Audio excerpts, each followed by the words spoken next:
이론 1번 보시면은요, 저희 요거 외우라고 했었었죠. 그래서 질적 특성에 몇 가지 있으세요?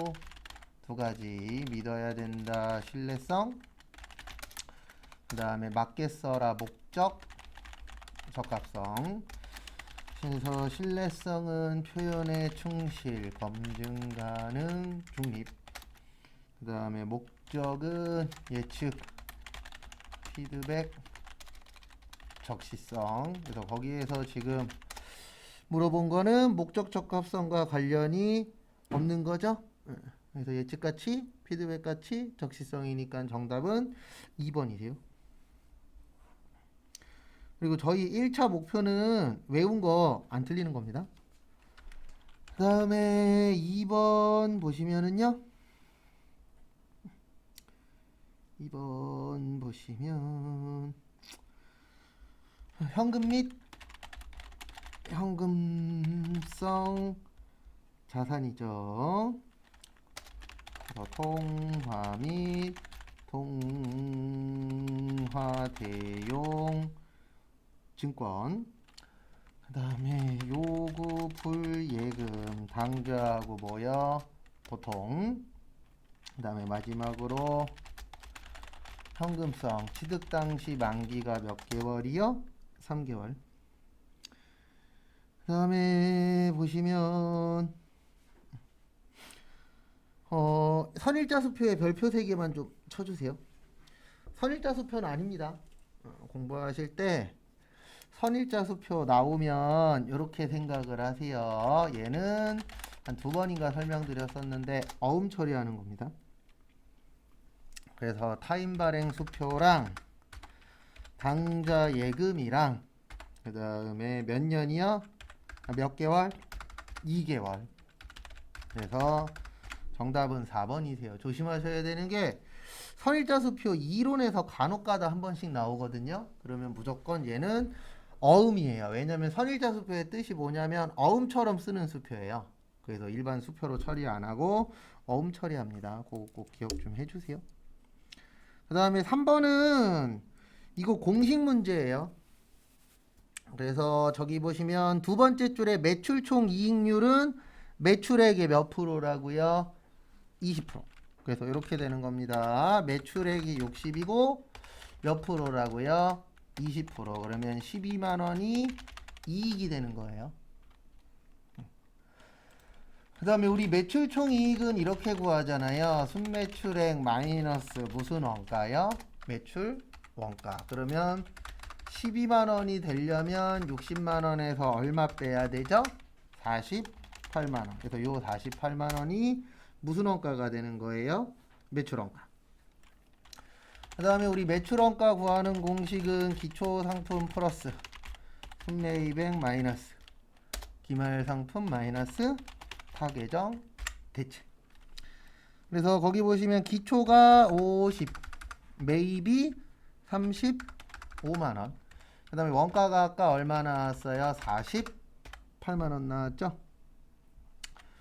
그러면은 50만 원에다가 35만 원 더하고 48만 원 빼면 얼마 나와요? 37만 원 나와요. 그래서 정답은 몇 번이요? 2번.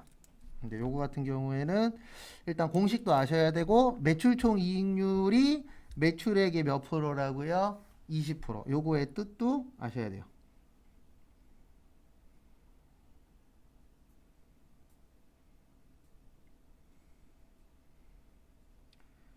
그 다음에 4번 저기 보시면 결산 마감 시 저기에다 밑줄 치세요. 감가상각 누객. 이거 왜 내냐면은요. 우리가 2분계를 안 해요. 저희가 2분계를 안 합니다. 그래서 일부러 내는 거예요. 그래서 여기에서 감가상각 누계액이라고 나왔잖아요. 감가상각 누계액 분계 이렇게 돼요. 어떻게 되냐면 차변의 감가상각비 400 비용의 증가. 그 다음에 대변의 감가상각 누계액 400 이렇게 돼요. 그러면 요거는 좀 알고 계셔야 됩니다. 비용이 늘어나면 이익은 줄어요. 이익이 줄어들면 자본도 어떻게 돼요? 줄어듭니다. 그래서 미치는 영향 물어봤죠? 그래서 거기 보시면 비용이 늘어났으니까 이익은 어떻게 된다고요? 줄고 자본도 뭐한다? 줄어든다. 그래서 정답은 1번. 근데 4번은 좀 하나 알고 계셔야 되는 게 이거 비슷한 거 되게 잘 나거든요. 근데 문제가 하나 있어요. 낼 때마다 계정 과목이 바뀌어요.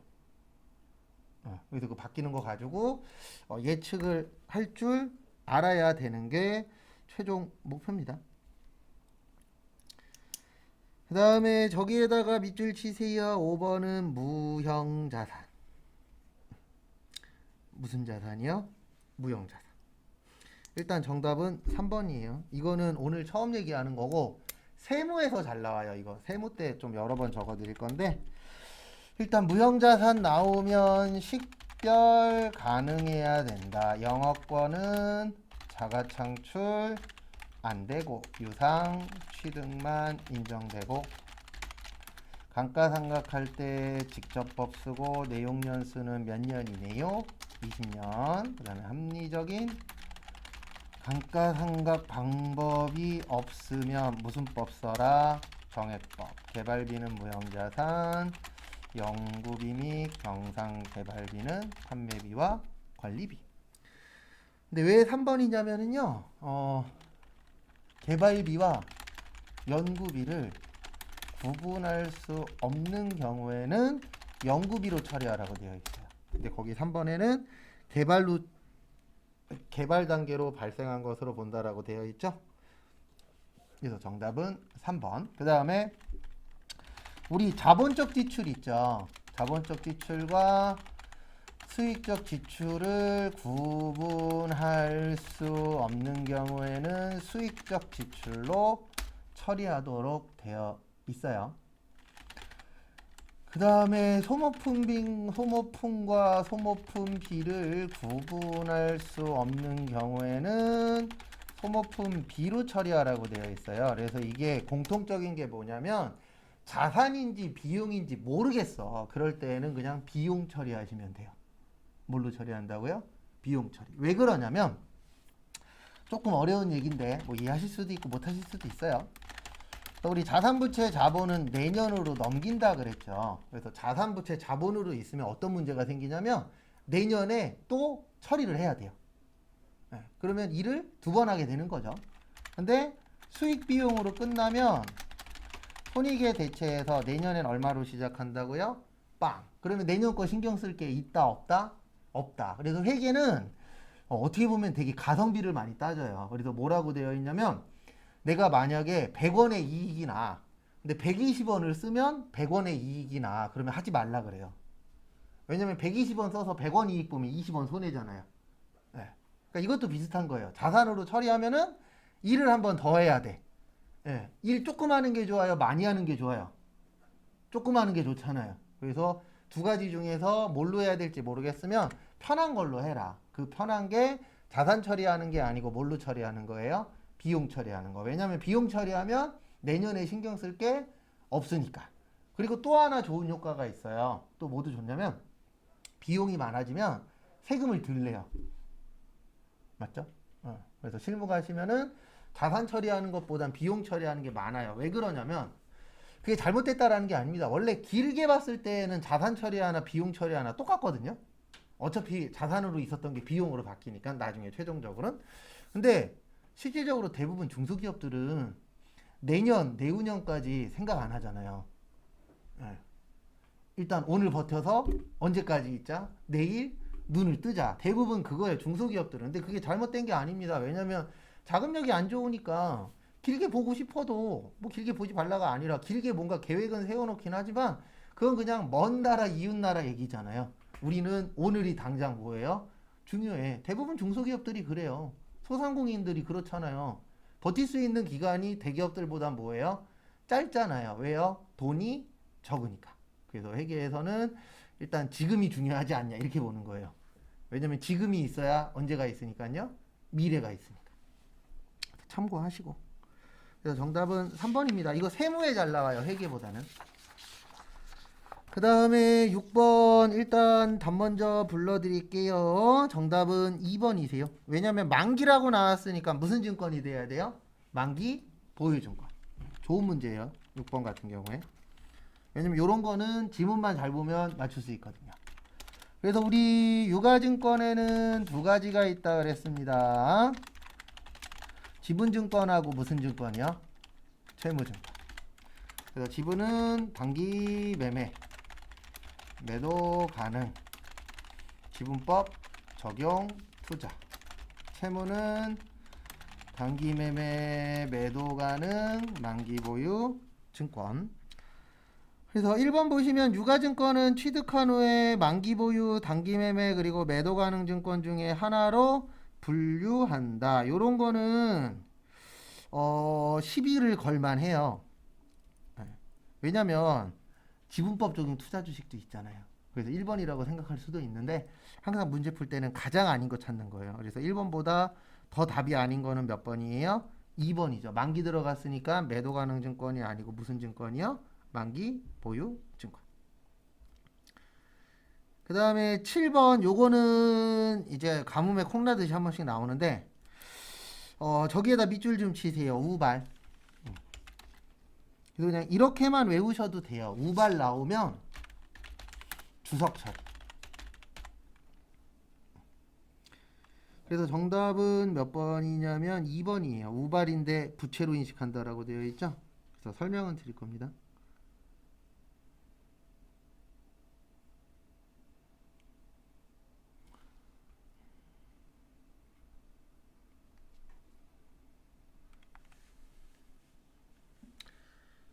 그래서 보시면은요, 앞에 보시면 이 우발의 대표적인 게 뭐냐면은요, 요거예요.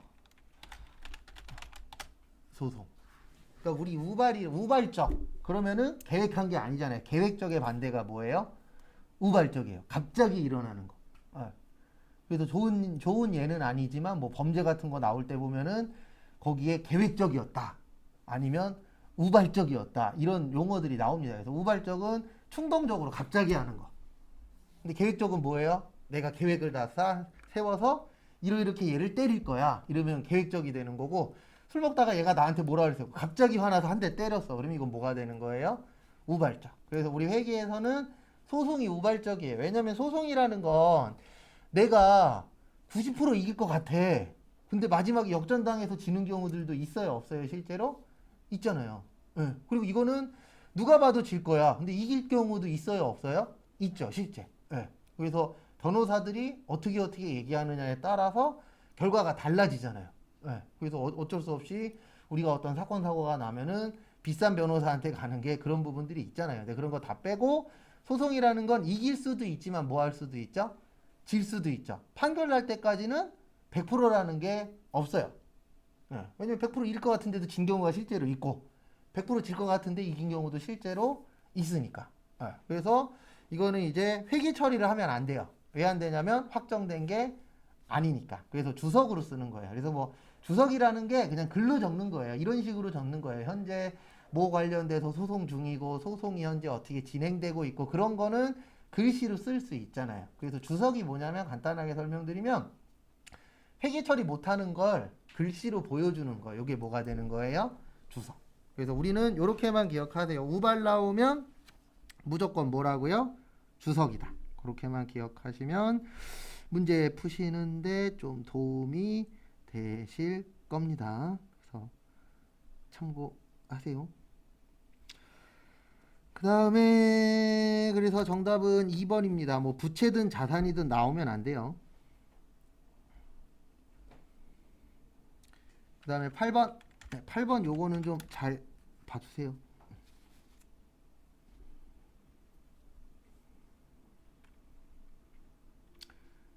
팔 번 보시면요.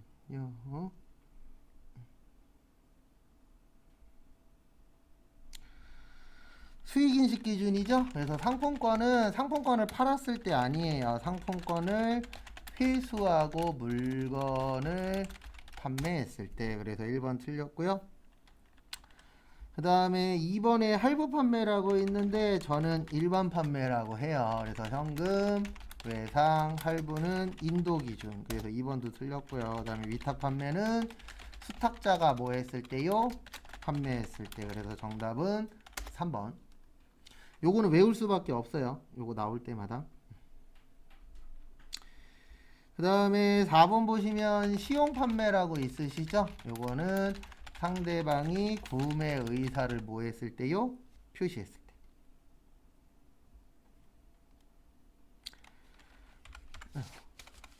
그 다음에 9번. 9번은 우리 개별 원가 계산이 있고요. 그 다음에 무슨 원가 계산이 있어요? 종합 원가 계산이 있습니다. 그래서 보시면 다품종 소량 주문 생산, 그 다음에 소품종 대량 생산, 그 다음에 작업 지시서, 제조 지시서, 작업 원가표, 그 다음에 공정 완성품 한산량, 제조 간접비의 배부가 중요. 그 다음에 누가 중요해요? 기말 제공품. 그래서 1번 종합은 직접 하고 간접 아니에요. 단일 종류 대량 생산 맞습니다. 그래서 정답은 몇 번이세요? 2번입니다. 그 다음에 10번. 저기에다 밑줄 좀 쳐주세요. 어디에다 밑줄 치시냐면은 원재료는 전량 투입, 가공비는 균등하게 발생. 근데 거기 지금 지문에 보시면 기초 제공품이 없죠. 맞죠? 이거 왜 없냐면 우리 평균법이 이렇게 되잖아요. 말 곱하기. 그 다음에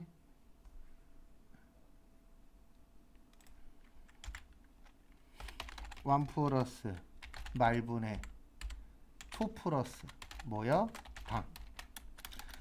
그 다음에 선입 선출법 있죠? 그래서 말 곱하기 완 플러스 말 마이너스 초분의 당. 근데 여기에서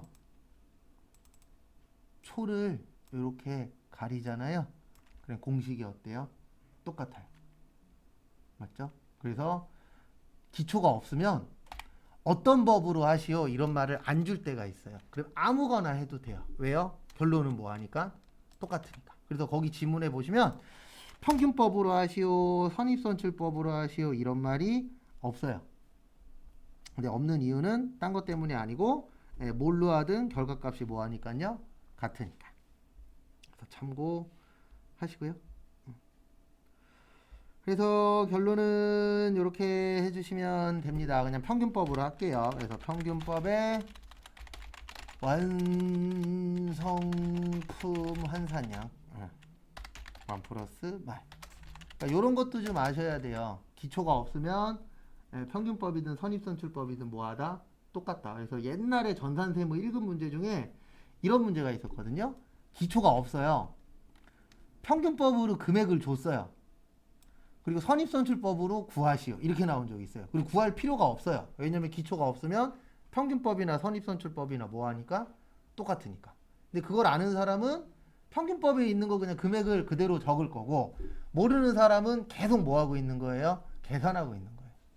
그러니까 우리가 그런 얘기 하잖아요. 알고 보는 거랑 모르고 보는 거랑 차이가 있어요? 없어요? 있죠. 그건 어쩔 수 없는 거예요. 왜냐면 아는 사람은 이게 어떻게 움직일지 이런 말을 했을 때 어떤 방향으로 갈지 아는 거죠. 근데 항상 보면 이상한 사람들이 거기에 껴갖고 이상한 해석을 해서. 그래서 재료비는 원재료는 전량 투입이래요. 그래서 완이 300개, 말이 200개. 그래서 몇 개예요? 500개. 그 다음에 가공비는 균등 발생 300개 더하기 200개의 몇 프로? 10%가 아니고 50%. 그러면 몇 개 나와요? 400개 나오죠. 그래서 500에 400이니까 몇 번이세요? 4번입니다.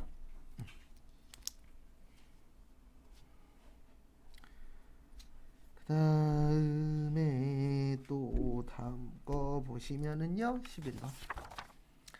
11번은 저기에다가 밑줄 치세요. 원가 행태 그리고 변동비. 이거 앞으로 남은 시간 동안에 여러 번 적을 겁니다. 뭐 적을 거냐면 요거 적을 거예요.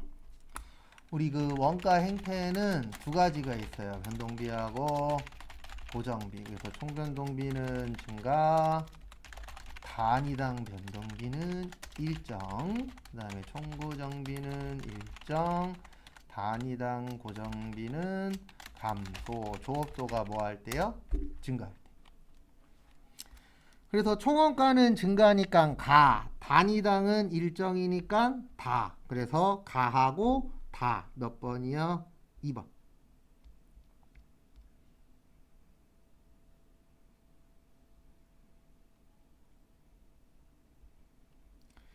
그 다음에 12번. 우리 보조부문 배부 방법에는 세 가지가 있어요. 직접, 단계, 상호. 그래서 직접은 보조부문 상호 간의 용역수수 관계가 중요하지 않은 경우. 단계는 배부 순서 정합, 직접 배부와 상호 배부의 절충 단계. 그 다음에 상호는 가장 정확, 계산은 복잡.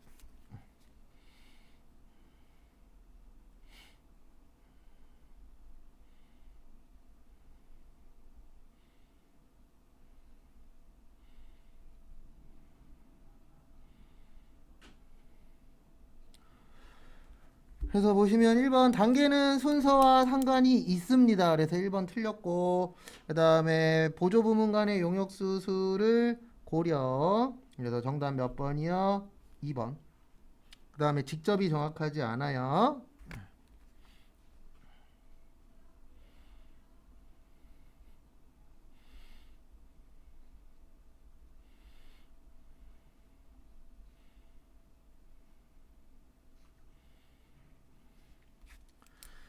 그 다음에 13번. 우리나라 부가가치세 특징, 우리 이거 외웠었죠? 정답은 일단 3번입니다. 우리 이렇게 외웠잖아요. 간접세 맞고 직접세 아니고.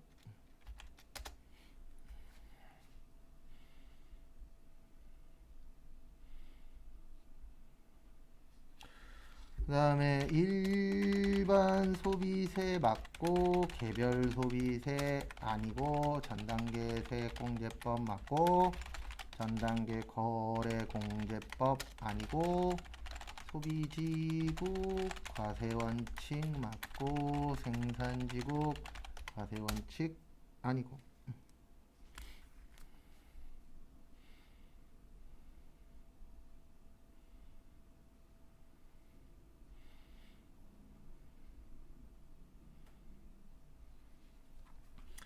그 다음에 14번. 맞게 설명한 거죠. 정답은 2번입니다. 면세 포기는 승인 아니에요. 면세 포기는 그냥 허가예요. 허가하고 승인하고 완전히 다른 겁니다. 면세 포기는 그냥 내가 신청만 하면 돼요. 그럼 거기에서 그냥 보고 너 해. 끝.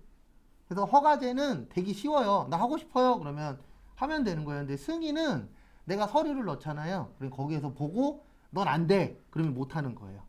그리고 허가하고 승인하고 완전 달라요. 승인은 내가 그 서류를 통과해야만 되는 거고 허가는 그냥 넣기만 하면 돼요. 그래서 허가제가 있고 승인제가 있는데 허가제는 솔직히 별 볼 일 없어요. 그냥 어떻게 보면 구색 맞추기. 그래서 그냥 하면 됩니다.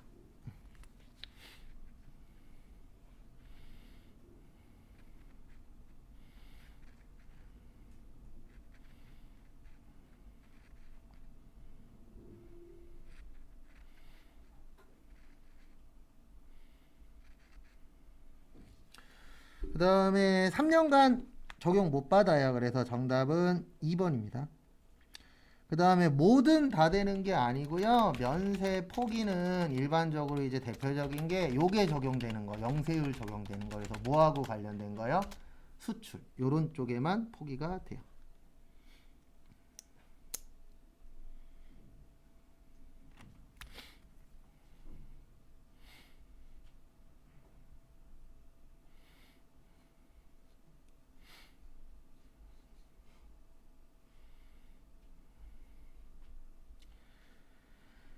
그 다음에 보시면 15번 저기에다 밑줄 치세요. 과세표준. 그래서 과세표준 나오면 제가 앞으로 이렇게 적을 겁니다. 매출, 공급가액, 그 다음에 공급가액은 부가세 별도, 공급대가는 부가세 포함, 납부세액은 매출세액 마이너스 매입세액, 매출세액은 부가세 예수금 부채, 매입세액은 부가세 대급금 자산.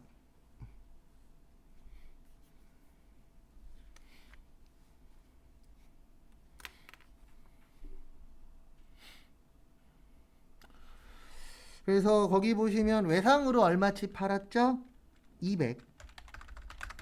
그 다음에 제가 이제 요거 나올 때마다 적어 드릴 건데 원가는 일반 전표고 시가는 매입 매출 전표예요.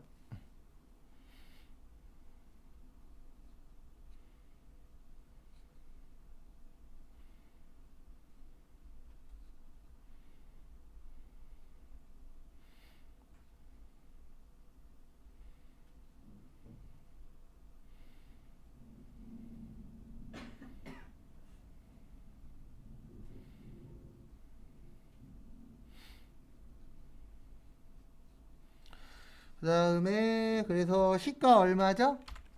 12만원. 그 다음에 팔았죠? 10만원. 불난 거는 세금 내면 될까요? 안 될까요? 안 되겠죠. 네. 그래서 정답은 222만원. 3번.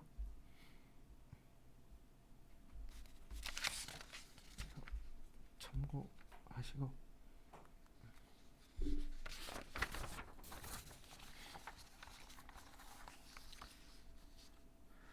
그다음에 근데 얘 같은 경우에는 문제가 나올 때마다 안에 나오는 내용이 계속 바뀌어요. 과세 표준은 얼마인가는 시험 문제 종종 물어보는데 나올 때마다 내용은 좀 바뀝니다. 그래서 그거는 참고하시고 그다음에 실무 시험 문제 1번 있습니다. 기초정보관리 총 3문제. 그래서 3시 35분까지 시간 드릴 테니까 거기에 있는 3가지 한번 해보세요. 같이 보시면은요. 1번은 여기 가서 하는 거죠. 거래처 등록 가셔서 1212 주세무 전자 동시 2068631522 그다음에 대표자 이름 김기태 업태 어디 갔냐 도소매 가전제품 서울시 강남구 양재대로 5길 7 그 다음에 오타 조심하시고 그 다음에 2번은 거래처별 초기 2월 가셔서 단기 대여금 가서 가나 320 우진 750 달아 130 그 다음에 단기 차입금 가셔서 마바 550 자차 1050 그래서 차익은 항상 얼마요? 빵. 그 다음에 3번은 저기에다 밑줄 치세요. 손익계산서.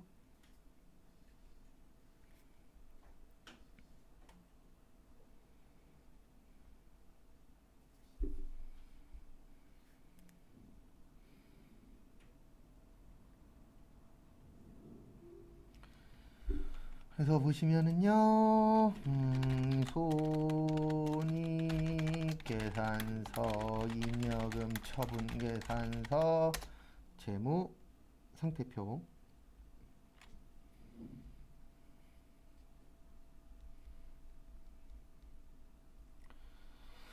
그 다음에 보시면 일단 어디로 가세요? 손익계산서 가셔서 500을 340으로 고치고 당기순이익 8870. 그 다음에 잉여금 가셔서 여기를 8870. 그 다음에 미처분 이익잉여금 126 600. 그 다음에 나가시고 재무상태표 가서 여기를 126 600. 차익 떠요 안 떠요? 안 뜨죠. 이렇게 해서 3개 다 맞으면 10점이에요. 그리고 이렇게 맞으면 이론 5개 맞은 거랑 똑같은 겁니다. 이론은 하나에 2점이니까. 그 다음에 문제 2번이 일반 전표입니다. 그래서 3시 50분까지 분개하시고 입력도 해보세요.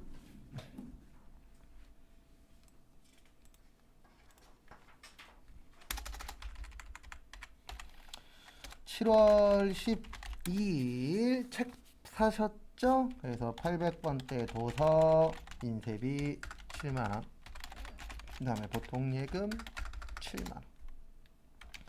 그리고 이것도 빨리 정하셔야 돼요. 뭐 정하셔야 되냐면 분개를 다 적고 나서 한 번에 입력할 건지 아니면 하나씩 할 건지. 근데 이건 그냥 제 개인적인 생각이에요.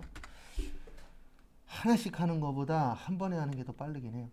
그러니까 입력할 때 입력 한 번에 쫙 하고 분개할 때는 분개 쫙 하고. 근데 이거는 또 성향마다 다르기 때문에 본인이 편한 걸로 하면 됩니다. 정해진 정답은 없어요. 그러니까 정답은 정해져 있지만 가는 길은 여러 가지잖아요. 그래서 한 번에 하는 게 편하신 분은 한 번에 쭉 하시고 하나씩 하는 게 편하신 분들은 하나씩 하시고요. 그 다음에 7월 28일 차변의 외상매입금 580 해운. 그 다음에 상계처리라는 게 안 주고 안 받는 거예요. 그 다음에 외상매출금 470. 여기도 해운. 그 다음에 나머지는 뭐 발행하셨대요? 수표 발행하셨대요. 수표 발행하면 무슨 예금이요? 당좌예금 110. 됐습니까? 그 다음에 7월 28일 날 차변의 외상매입금 해운 580. 대변의 외상매출금도 해운인데 470. 당좌 예. 그 다음에 7월 31일은 저기에다 밑줄 치세요. 단기 시세 차익. 그 다음에 액면가 구입가. 여기에서는 액면가 필요 없어요. 제가 이 얘기 앞으로 계속 할 건데 세무 때도 할 건데 액면가는 예고할 때만 필요해요. 주식 발행수 곱하기 무슨 가액이요? 액면가액. 근데 지금 거기 보시면 단기 시세 차익이잖아요. 단기 시세 차익이면 단기 매매증권이기 때문에 액면가는 쓸모가 없어요. 여기에서 무슨 가로 가는 거예요? 구입가로. 7월 31일에 항상 쉬운 거 먼저 하는 겁니다. 통장으로 2,400이 들어왔고요. 그 다음에 단기 매매 증권은 2천만 원이에요. 2천주에 만주 곱하면 2천 나옵니다. 그래서 싸게 팔았어요? 비싸게 팔았어요? 비싸게. 단기 매매 증권 처분 이익 얼마요? 400. 됐습니까? 그래서 언제 액면가 쓰는지 그것도 잘 좀 봐두시고. 차변의 보통예금이 2,400. 대변의 단기 매매증권 2,000. 그 다음에 단기 매매증권 처분 이익 400. 그리고 제가 지금은 조금 여유있게 한 문제당 한 2분 가까이 드리는데 실제 시험에서는 1분 30초 안에 풀어야 돼요. 그러니까 분계 적고 입력하는 데까지 1분 30초. 2분을 쓰시면 남는 시간이 거의 없어요. 그러니까 제일 중요한 건 빨리 풀 수 있는 거 빨리 풀고 오래 걸릴 거는 그만큼 시간을 투자해야 되기 때문에. 8월 1일은 저기에다 밑줄 치세요. 이자 비용하고요. 밑에 있는 날짜에다 밑줄 치시고 자본화.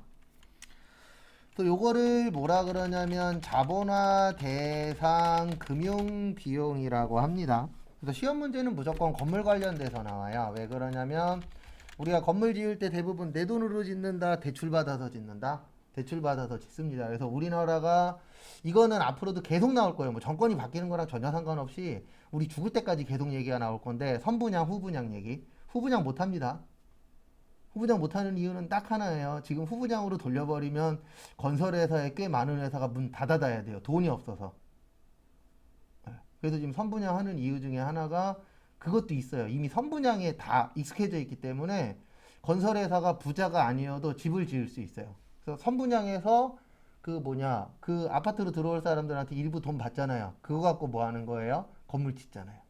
그래서 후분양으로 바꾸면 어쨌든 문제가 좀 생길 수 있어요. 근데 저는 개인적으로 후분양이 맞다라고 보는 사람 중에 한 명이긴 합니다. 왜냐면 그 이유는 하나밖에 없어요. 그지같이 지으니까. 이것도 지금 어느 순화에서 얘기하는 거예요. 유튜브에 안 올라갈까봐. 진짜 뭐같이 지어놓잖아요. 한 군데 평균 50개에서 100개 나온 데잖아요. 하자가, 새 집이 5억이든 10억이든 상관없이. 얼마나 개판인 거예요. 그럼 뭐예요? 국회의원들이 손도 안 대는데. 법 관련돼서 손 안 대잖아요. 왜냐면 지네 친구들이 건설회사 하니까. 대부분 돈 있는 사람들 치고 건설회사 아는 사람 없어요. 근데 건설회사에서 돈 받으려면 사기꾼이어야 돼요. 왜냐면 건물을 제대로 지어주면 자기가 갖고 가는 게 적으니까. 맞잖아요. 제대로 지으면 돈 많이 못 갖고 가요. 왜요? 공사기간이 길어지니까. 그러니까 빨리빨리 짓고 빨리빨리 팔아버려야 돈이 되죠. 그래서 건물 짓는 거 관련된 거고 기간은 1년 이상이에요. 그리고 요게 키포인트입니다. 무슨 처리하셔야 돼요? 자산 처리.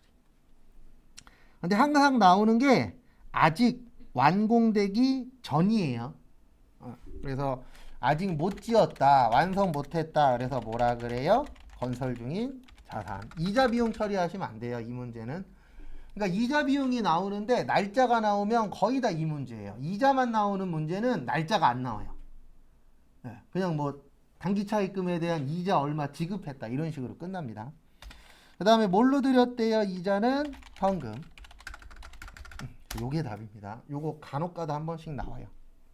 그래서 주의하시고. 그래서 8월 1일 차변에 건설 중인 자산 700, 대변에 현금 700. 그 다음에 9월 30일 별표 3개. 요건 연습을 좀 해놓으셔야 시험 때 맞출 수 있습니다. 그래서 이렇게 나오면 5개 맞춰야 돼요. 당연히 6개 다 맞으면 행복한데 하나 정도는 뭐 실수도 할 수도 있고 기억이 안 날 수도 있으니까. 그래서 이거를 부가세 마감 분계라고 합니다. 그래서 부가세 마감 분계는 1년에 4번 해요. 3월 30, 6월 30, 9월 30, 12월 31일 이렇게 마감은 몇 번 하신다고요? 4번 합니다. 그래서 9월 30날 차변의 부가세 예수금 1130. 요거 부채 감소예요. 이걸 안 쓰셔도 되는데 이제 설명드리기 위해서. 그 다음에 부가세 대급금 800. 요거는 자산의 감소예요. 이걸 해주는 이유가 뭐냐면 내일부터 새로 시작이에요. 10월 1일부터 이익이 확정이거든요. 그러면 이렇게 적어주시면 어떻게 되냐면 부가세 예수금 빵 되고요. 부가세 대급금 빵 돼요. 근데 이렇게 해주는 이유가 내일부터 이제 새로운 시작이잖아요. 그러면 새로 시작할 때는 기존에 남아있는 거 있으면 된다, 안 된다? 안 된다. 그 다음에 대변에 예수금이 많다는 얘기는 많이 팔았다는 얘기예요. 그래서 많이 팔았으니까 뭐 내야 돼요? 세금 내야죠. 근데 지금 낸다, 나중에 낸다? 나중에 냅니다. 왜냐면 끝나는 날로부터 25일 이후에요. 그래서 세금을 미지급했다. 그래서 이걸 뭐라 그러냐면 미지급 세금. 일단 적어보세요. 그 다음에 한 번 더 설명드리고 그 다음에 다음 걸로 넘어가도록 하겠습니다.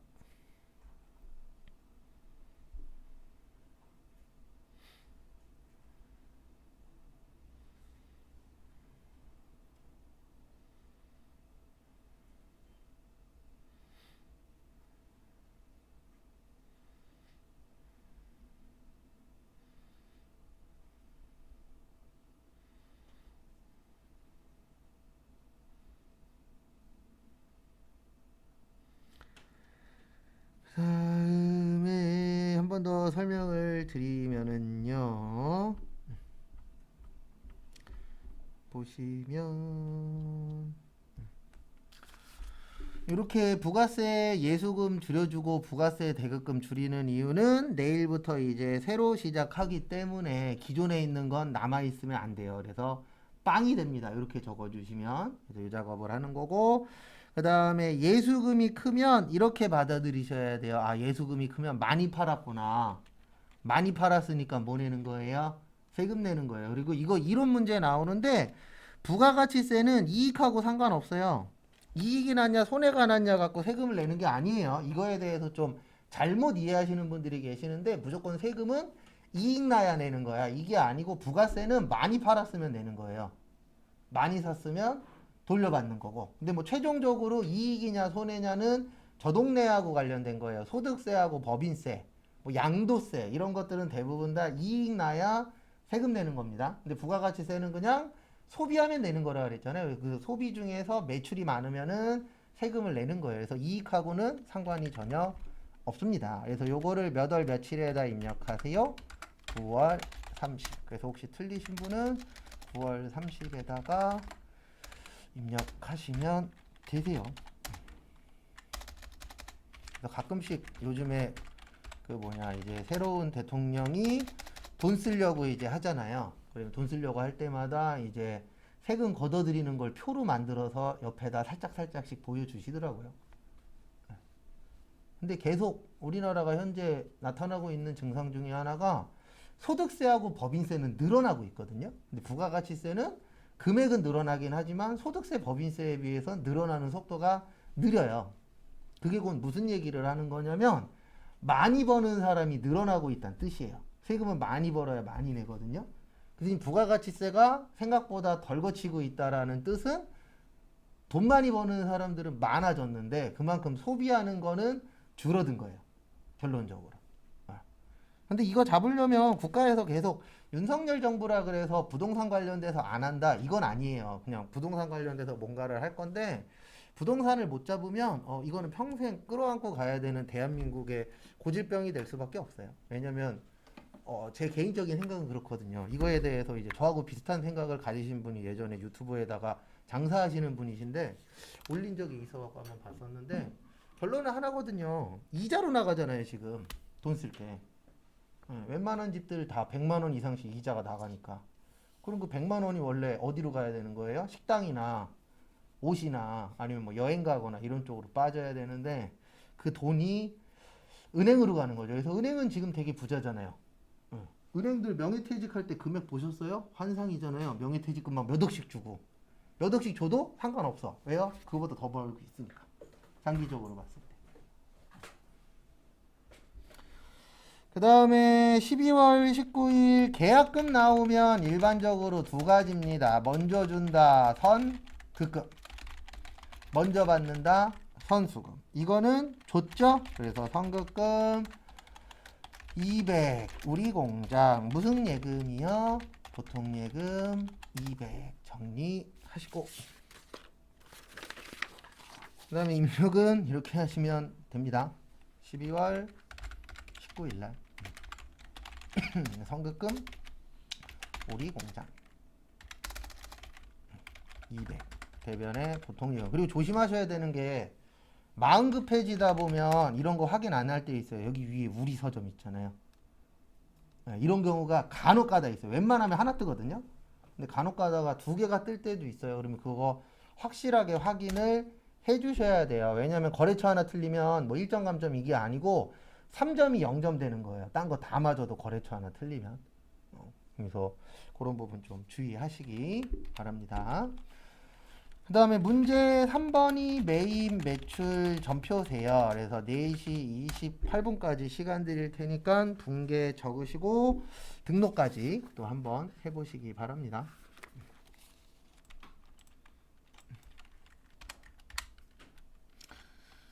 (1번) 7월 21일 저기에다 밑줄 치세요. 현금 영수증을 발급하지 않았다. 요거 좀 외워 놓으세요. 증빙 4가지 있다 그랬습니다. 몇 가지 있다 그랬어요? 네 가지. 그래서 세금, 계산서, 신용카드, 현금, 영수증.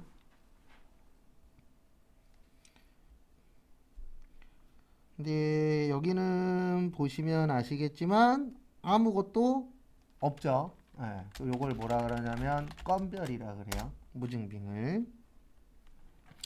이순옥.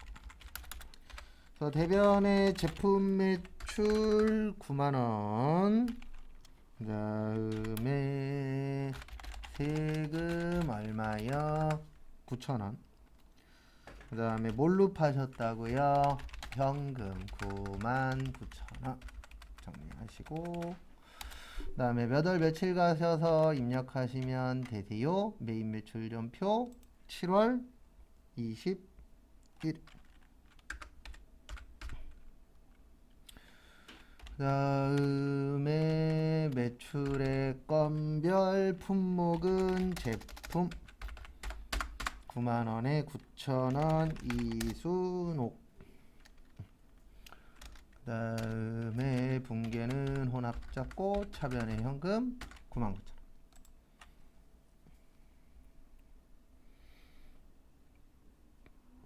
그 다음에 2번은 저기에다 밑줄 치세요. 화환.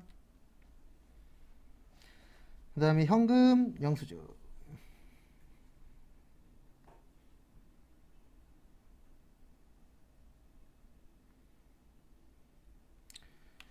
그래서 보시면 9월 4일 매입의 현면이에요. 왜냐면 꽃은 면세입니다. 그래서 현금 영수증 면세를 줄여서 뭐라 그래요? 현면.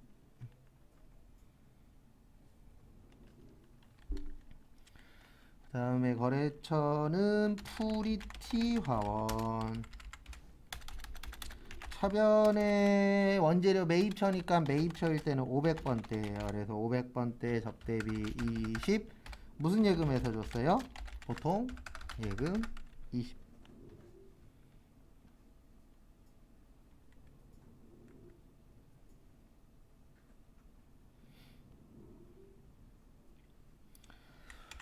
그래서 9월 4일날 현면이 62번.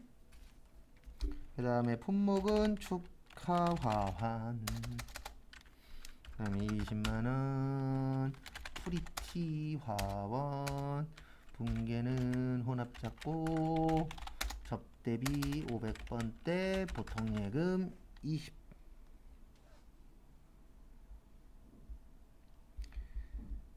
그 다음에 또 다음 거 보시면은요, 9월 15일 보시면 당사는 제품을 제조하기 위해 기계장치를 사셨는데 세금계산서니까 매입의 과세 한국여. 차변의 기계장치 5천, 세금 얼마예요? 500. 그 다음에 다음 달에 주기로 했죠? 미지 급금 5,500. 그래서 뭐 분계는 특별한 건 없는 분계입니다. 9월 15일 날 매입과세 기계장치 5,000에 500. 한국. 전자는 여, 분계는 혼합잡고 원재료 아니고 기계장치. 대변에 다음 달 미지 급금.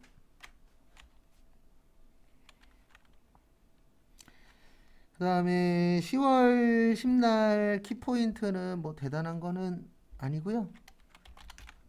저기 광고에다가 밑줄 좀 쳐주세요.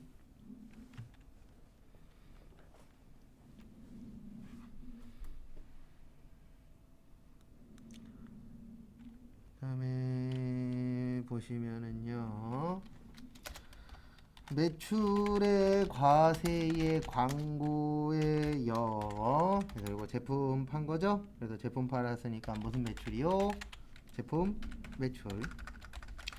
그 다음에 세금 몇 프로예요? 10%.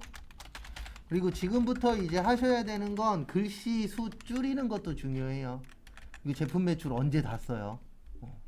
저는 재배라고 써요. 부가세 예수금 언제 다 써요? 전 부예라고 써요. 근데 왜 줄여야 되냐면 시험은 이거 글씨 이쁘게 썼다 그래서 붙는 거 아니잖아요. 빨리 쓰고 프로그램에다 뭐 해야 돼요? 등록해야 돼요. 그래서 글씨가 좀 긴 것들은 본인만의 스타일로 해서 줄여 놓으세요. 그 다음에 보통 예금으로 얼마 받았어요? 1650. 그리고 확실히 이건 있습니다. 메인 매출 전표는 시험 볼 때쯤 되면 할만해요. 근데 일반 전표는 오락가락 할 겁니다. 잘 맞을 때하고 못 맞을 때. 그 다음에 10월 10일 날 매출과 세의 제품에 1500에 150에 광고. 그 다음에 전자는 분계는 혼합 잡고 제품 매출 받고 차변에 보통 예금. 그 다음에 10월 18일 요거 맞추려고 우리 그때 연습한 겁니다.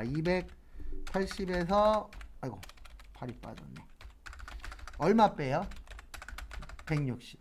그러면 120 나와요. 요거 조심하셔야 되는 게 거기 110만 원이라고 되어 있죠. 얼마라고 되어 있어요?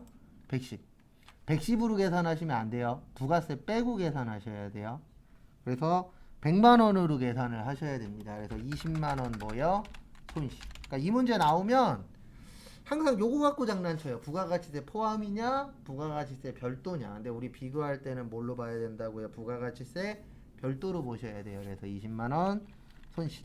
그래서 10월 18일 날 매출 과세 미래여 대변의 비품 280. 그 다음에 차변에 감가상각 누계액 160. 차변에 현금 110. 그 다음에 세금 얼마요? 10. 차변과 대변 어때야 된다? 같아야 된다. 유형자산 처분 손실. 그리고 입력할 때 주의하셔야 되는 점은 딱 하나요. 위아래가 다르다라는 거. 그래서 18일날 매출과세 냉장고 여기는 100만원에 10만원입니다. 위에는. 그 다음에 미래.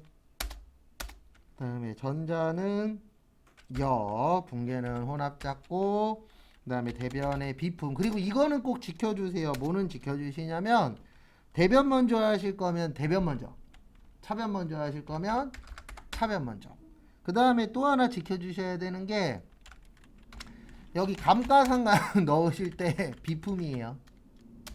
그래서 뭐와 관련된 거냐 그런 것들도 좀 주의하시고요. 그래서 위아래가 다르다라는 거. 그러니까 위에는 항상 저기랑 똑같아야 돼요. 세금 신고. 그래서 세금 신고는 100만 원에 10만 원이잖아요. 그래서 그거 주의하시고 그 다음에 밑에는 분계하고 어떻게 하는 거예요?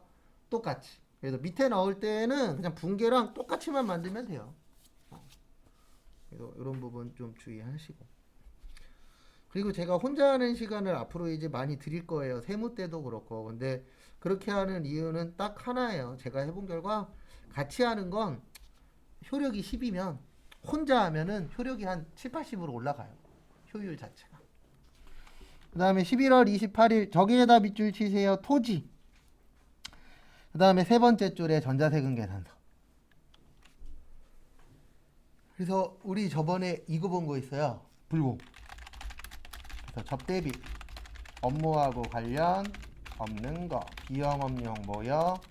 소용 승용차 몇 cc 제외요? 1000cc. 그 다음에 경차 몇 인승 이하요? 8인승 이하. 그 다음에 면세 관련 비용 토지.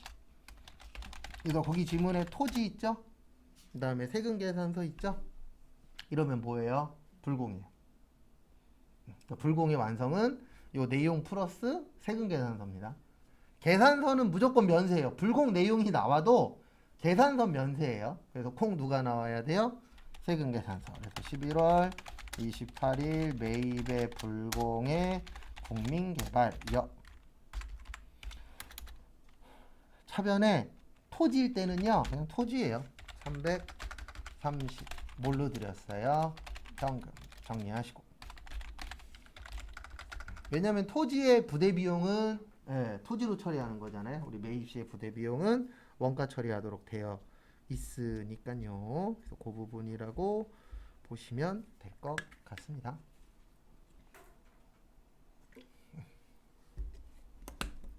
그 다음에 이렇게 넣어주시면 되세요. 그래서 11월 며칠이요?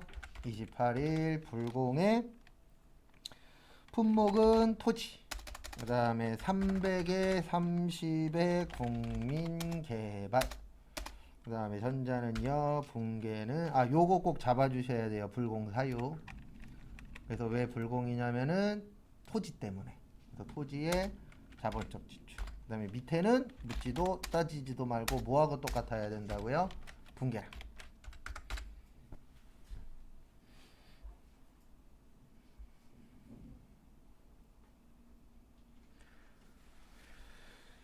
그래서 정리하시고요.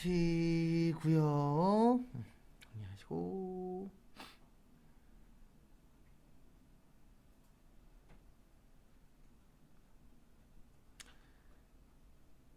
그 다음에 다음 거 보시면 못 넣은 거 하시고요. 그다음에 시간 조금 더 드릴 테니까 문제 4번은 수정 문제예요. 그래서 4시 45분까지 드릴 테니까 입력 못 하신 거 있으시면 입력 마무리 하시고 그 문제 4번 붕괴하시고 한번 고쳐 보세요. 좀 이따 같이 맞춰 보긴 할 겁니다. 그래서 여기까지 맞추셨다가 결산 조회하고 다음 거 조금 더 하고 오늘 수업은 마무리 할 겁니다. 7월 10일은 저기에다 밑줄 치세요. 이거 앞으로 계속 나오는데 원천징수. 그래서 원천징수의 뜻이 뭐냐면 돈 주고 받을 때 세금 떼는 겁니다.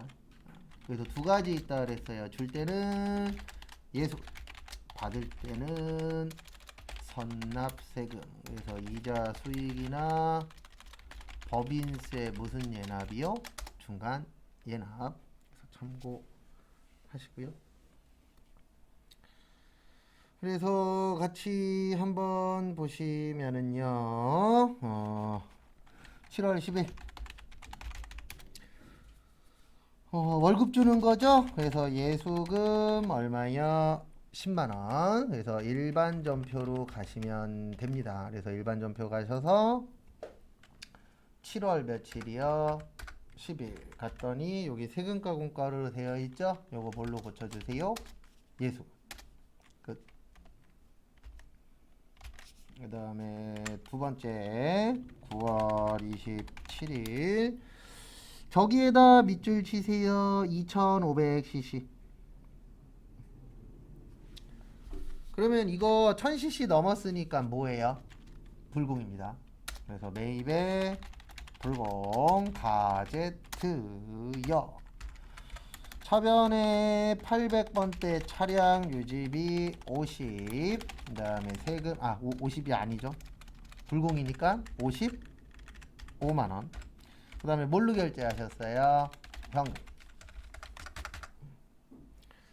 이 문제는 이렇게 푸는 겁니다. 9월 28일인데 메인 매출 전표세요.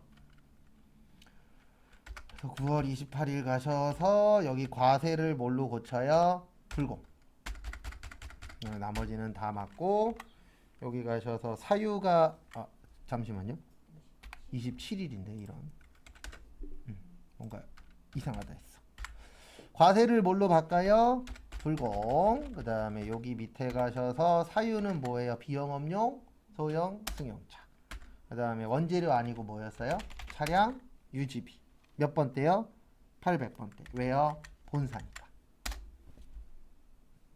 되겠습니까? 그래서 4번은 붕괴 늘면 자연적으로 해결돼요. 어차피 다 붕괴 문제니까. 그 다음에 잠깐만 쉬었다가 5시에 거기 문제 5번하고 6번 하고 그 다음에 또 다음 거 조금 더 풀고 마무리하겠습니다.